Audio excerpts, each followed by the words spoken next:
taking 2 pieces of poplar and shaping it where it's contour there.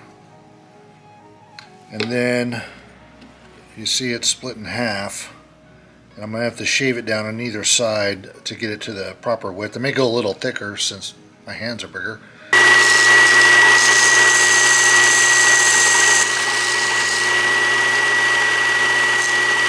Next, I need to profile it to something like that. I went ahead and traced an outline of the blade. Then I came back and I put the handle on it and laid it back over its tracing up front, and then wrote that out as well, or trace that out as well. This is so that I can line the new handle on the blade the same way and get the right orientation. And I also have to mark how far the handle goes onto the blade in relation to the tang and this little notch right here. So what I had to do was put this hardware back on it, and then I marked the edge of the hardware, and that's where the handle butts up against. Then I simply put it back on my template and then marked on the outer line right here where this piece needs to stop and be affixed. Okay, so what I've done is taken the half of the handle for this side and double-sided taped it to the board here on its outline. I've also marked where the tang goes. So now what we're going to try to do is very carefully lay the sword on there and then trace out the cutout for the tang that I'm going to need to do. Make it as perfect as we can. Got enough of an outline here to work with. I'm going to be conservative and start taking out from the middle and work the way out. Went and got a couple of chisels, about 12 bucks each or whatever, and it did a pretty good job. I mean, I was kind of surprised I was able to get it in shape. I just kept the tang of the blade nearby and kept test fitting it. Even got a good cross section on the end there. So I guess this is the way they did it back in the day. And with the flat side out, go along and just gently pry in along this line. So this line here is the fattest part of the blade. So I'm going to have to taper in here, here, and here. Be very careful on the ends. It's real easy to break these little tips off. Okay, the way I'm starting out is starting from the center line and my wide tip.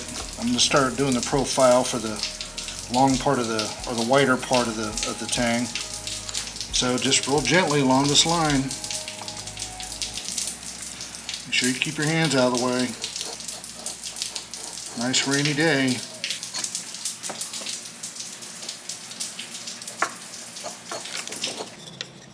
I've got one half of the handle done here. You can see how the tang fits in there pretty closely. Underside looks pretty good. So we're just got to do the other half here, and then we'll just take out a little at a time till we get that snug fit. As you can see, I got the rough handle chiseled out. It took a couple of days, a lot of patience. So next we're going to glue the handle together and hold it with these clamps. Okay, got one side glued up here, so we're just going to mate the two, get them lined up.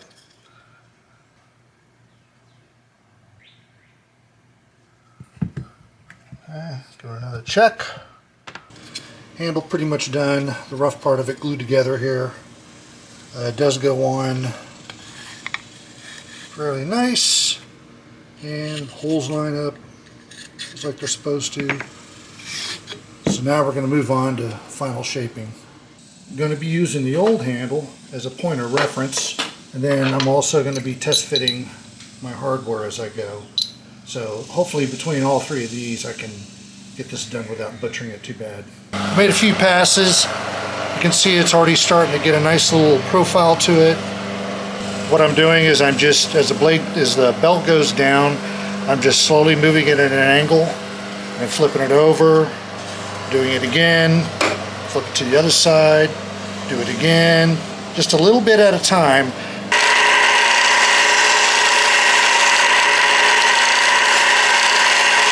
Okay, you can see I got the handle mostly shaped.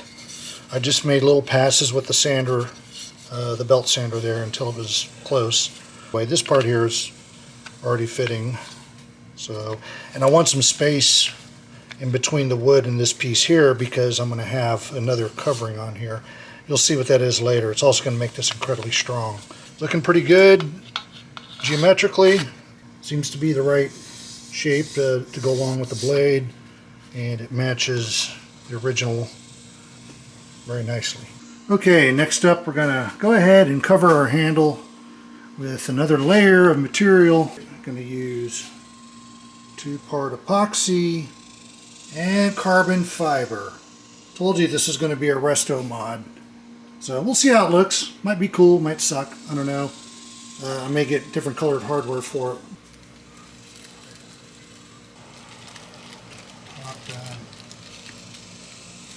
Apply our carbon fiber. I'm going to try and start it from the top down.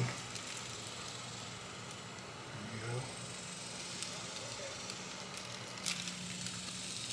Side curled in best as we can. Yeah, I can already tell we're going to need another layer.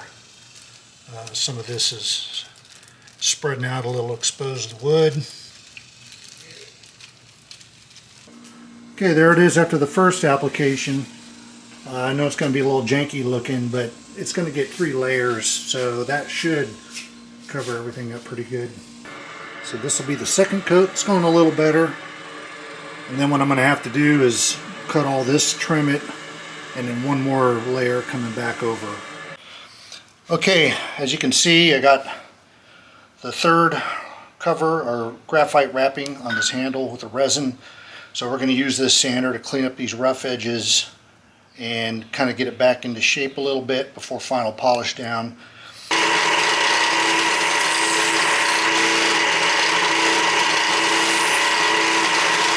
Okay, the Tsuka came out pretty good. I went ahead and hit it with some 600 grit sandpaper to knock the gloss off and knock off the high spots. I found these 2 sterling silver dragons online and went ahead and applied them to the side to kind of replace the Manuki. I know it's not quite a Manuki in the traditional sense. Manuki are typically a little longer so they can wrap in with the cord, but I thought this is kind of cool, kind of give it a dragon theme. Goes along with the other hardware I got. These are on here with the same amount of resin as is on the whole Tsuka, so they're not going anywhere. When I do polish this up, everything will polish up and even out. So now I'm going to start off with some 800 grit, and we just take a little bit of water, apply it right on there, and just kind of give it a good polishing. Now we're going to move to a 1000 wet just for another fine polish, and then to a 1500 and to a 2000. Again, just wet this down a little bit. Give it a nice, kind of see that coming through there. Isn't that nice? Now we're going to move to the 1500, and again, just add a little water and give it a nice polish. Okay, we're done with our 1500. We're going to move on to our 2000 wet and dry. Give it one final polish, and I may go ahead and shoot it 1 coat of lacquer just to kind of get it all blended together before we get it wrapped on the sword. We still have the blade to finish, but at least this was the long pull in the tent. If I could pull this part off here, I knew I could restore the entire sword, and it looks like it's going pretty good. Okay, one of the final things we have to do to the Tsuka before we shoot it with some lacquer is we have to cut the notch for the Kashira. If you notice this notch here, what this is for is so that when you put the braid on and wrap it, it has a place to lock down this particular part. It's kind of crucial to get this right, because if you notice there's not much thickness in this little metal piece right here, just below the hole. So your notch has to go below the lower edge of this hole, but not so far down to go below the entire Kashira. This is so that when you pull on the cord, it pulls this down, holds it on. Otherwise, if you don't have enough cut in there, this will just be loose with only the cord holding it, just kind of swimming around on it. You want to be able to pull down tight on this, but in order to do that, you have to be very, you don't have much room to work with here. The way I'm going to mark this, so that because I know a Sharpie won't work, is to come back with a little, just hold it down like this and take you a little pointy file and just kind of scribe the outline of it like this. And you can kind of see the little line you made there. Then I'm going to take this to the bandsaw and cut down each side very carefully, checking both sides as I go to make sure I'm even. And once I'm down on either side, then I'll do out the middle and then finish it up with some files to get it precise. Okay, you can see I've carried my marks over to the back side, and this is what we're going to use to guide our saw.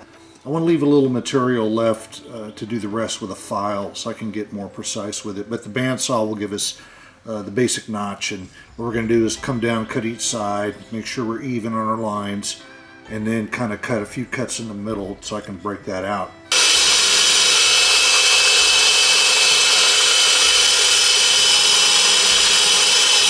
As you can see, this came out pretty good. Got our cuts in there. We're just going to clean this out and then finish it up with a file. And then we'll darken the inside with a Sharpie, maybe apply a little more epoxy to seal up the wood, and then we're ready to lacquer.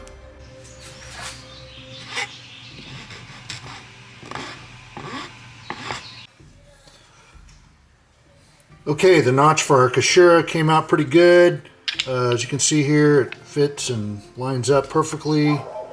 The notch doesn't go below the Kashira, even though it could because it is wrapped and you won't see it. But anyway, it is notched enough to where it will pull down on the Kashira and hold it secure when the wrap is done. So that's good. And next we're going to just take a Sharpie, kind of come in here and color all this in. And next we're just going to wipe her down one more time with some, isn't that pretty?